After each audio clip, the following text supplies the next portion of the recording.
Tak bisa mundur. Alana dan Giselle melangkah lemah meninggalkan tempat sialan itu.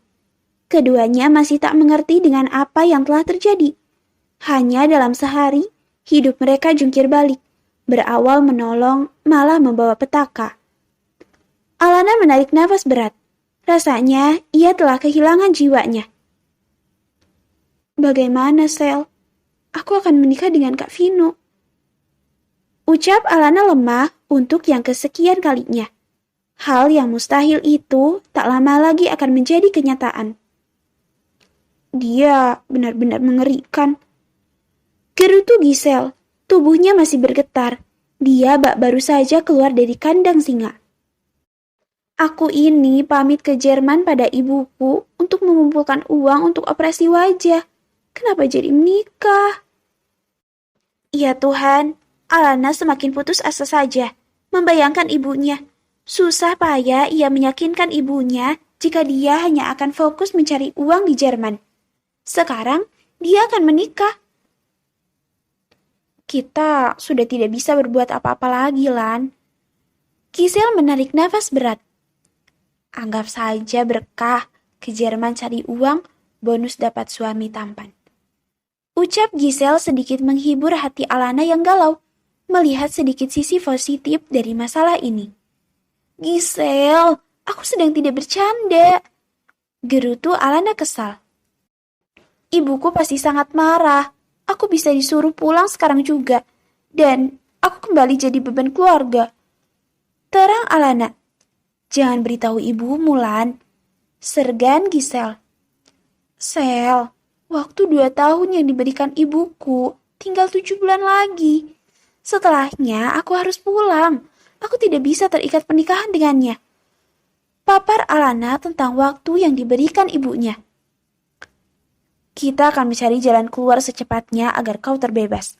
Kita harus mencari Laura, si perempuan licik itu. Ini semua karenanya. Dia telah membuat hidup kita sulit. Geram Giselle. Kita harus mencari kemana, Sel? Tak ada satupun petunjuk tentang perempuan itu. Kau tenang saja. Sebelum kau kembali ke Indonesia, kau sudah terbebas dari pernikahan dengan Zen. Ibumu tidak akan tahu dan semua akan terlihat tidak terjadi apa-apa. Ujar Giselle dengan penuh keyakinan. Oh Tuhan, semoga saja itu benar. Mereka bisa menemukan Laura dan hidupnya kembali normal. Ia fokus pada operasi wajahnya. Zain berada di dalam mobil dalam perjalanan pulang. Manik matanya mengarah keluar kaca jendela, menatap pemandangan yang dilalui. Kepalanya terasa ingin pecah. Sudah 6 tahun dia hidup sebagai Zain Arsenio Walter yang bergelimang harta dan seorang pemimpin perusahaan. Hidupnya tidaklah mudah. Setiap hari, dia selalu berada dalam masalah dan masalah yang membuatnya seakan ingin gila. Dia merindukan hidupnya yang dulu sebagai Alvino Dirga, seorang fotografer di acara pernikahan, yang harus bekerja keras demi kehidupannya, tapi dia bahagia dengan kesederhanaan itu. Walaupun dia hidup sendiri tanpa keluarga, tapi dia memiliki 2 sahabat terbaik yang akan selalu menemani harinya dan membuat hidupnya berwarna. Iya, itu adalah identitasnya sebelum bertemu dengan keluarga ayahnya. Dan hidupnya akan semakin rumit saat dia akan menikah dengan perempuan yang sama sekali tak dikenal. Tuan, menurut informasi, tidak ada perempuan yang bernama Laura menginap di hotel itu. Juga kamar di samping itu kosong, tak ada penyewa.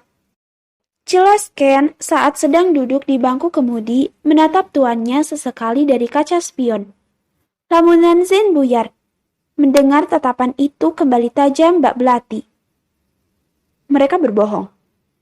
Balasnya. Tuan, apa perlu menikah dengan gadis dari Indonesia itu? Kita bisa cari jalan lain. Ucap Gen. Zen mengembangkan senyum devilnya. Aku hanya ingin melihat sejauh apa sepak terjang pamanku. Kau urus pernikahan ini. Siapkan semua. Ingat, aku tidak suka berlebihan. Sederhana saja. Tekan Zen. Baik tuan, saya akan menyiapkannya.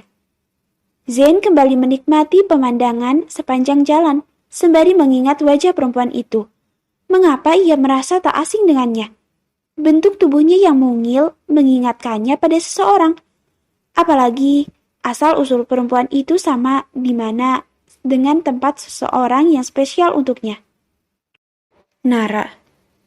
Batin Zain seketika sekilas bayangan tentang perempuan berkacamata dan rambut terkepang terkenang di benaknya.